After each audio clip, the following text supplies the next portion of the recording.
রাস্তা দিয়ে হাঁটার সময় হঠাৎ খেয়াল করলাম 5 বছর আগে আমার মৃত স্বামী এখন পাগল হয়ে রাস্তায় বসে আছে। মানুষটাকে দেখে কিছুতেই বিশ্বাস হচ্ছে না। এটা কিভাবে সম্ভব? যে মানুষটা 5টা বছর আগে মারা গেছে সে এখন পাগল হয়ে রাস্তায় বসে আছে, মাথা ভর্তি এলোমেলো চুল, কি জানি চিবিয়ে চিবিয়ে খাচ্ছে। না না, আমি বোধহয় ভুল দেখছি। ব্যাপারটা সন্দেহ হতেই আমি পাগলটার কাছে এগিয়ে গেলাম। সে আমার দিকে ভয়ে ভয়ে তাকিয়ে আছে। একই রকম নাক, মুখ, চোখের চাহনি, সবটাই আমার স্বামী রঞ্জুর মতো। কিন্তু আমার জানা মতে ওর কোনো যমজ ভাই নেই। তাহলে এই পাগলটা কে? আমি ওর নাম ধরে ডাকলাম, রঞ্জু, কিন্তু পাগলটা কোনো উত্তর দিল না। আপন মনে নিজের পাগলামি করে যাচ্ছে। একটা দীর্ঘশ্বাস ছেড়ে তখন বুঝতে পারলাম এটা আমার স্বামী হতে পারে না। সে তো 5 বছর আগেই মারা গেছে। মৃত মানুষ আর কিভাবে ফিরে আসবে? পাগলটাকে পাশ কাটিয়ে আমি আবার রাস্তার দিকে হাঁটা শুরু করলাম। কিন্তু হঠাৎ খেয়াল করে দেখি একটা লোক পাগলটাকে নিতে এসেছে। তাকে প্রচন্ড চেনা চেনা লাগছে। লোকটার দিকে চেয়ে দেখি তিনি আমার বড় ভাসুর হামিদ ভাই। তার মানে এই পাগলটা নিশ্চয়ই আমার স্বামী রঞ্জুই হবে। আমি ছুটে হামিদ ভাইয়ের কাছে গিয়ে জিজ্ঞেস করলাম,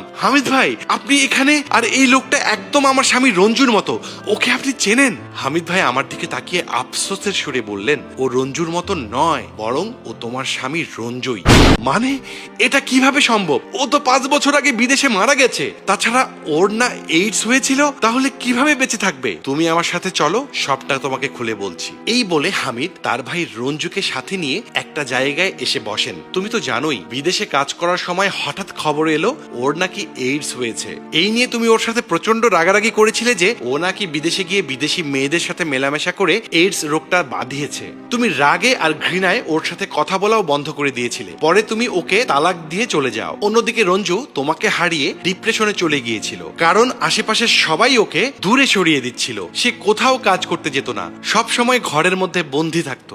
লজ্জায় দেশের সবাইকে সে জানায় যে সে একটা অ্যাক্সিডেন্টে মারা গেছে। ওর লাশ ওখানেই কবর দেয়া হয়েছে। আমরা সবাই একটা সময় পর্যন্ত ওকে মৃতই ভেবেছি। তারপর আস্তে আস্তে ডিপ্রেশন এতটাই বেড়ে যায় যে ও পাগল হয়ে যায়। তখন রঞ্জুর বস আর সে দেশের কর্তৃপক্ষ ওকে দেশে পাঠিয়ে দেয়। তারপর থেকে রঞ্জু আমাদের কাছেই আছে। হামিদ ভাইয়ের কথা শুনে মেয়েটির চোখ দিয়ে টপ টপ করে পানি পড়তে শুরু করে। ও কতই না কষ্ট পেয়েছে তার জন্য। কিন্তু ওর তো এইডস হয়েছিল, তাহলে এতদিন বেঁচে আছে কিভাবে? ওটা আসলে একটা ভুল রিপোর্ট ছিল। পরে রঞ্জুর চিকিৎসার জন্য সব টেস্ট করে ধরা পড়েছিল যে ওর আসলে কোনো এইডস হয়নি।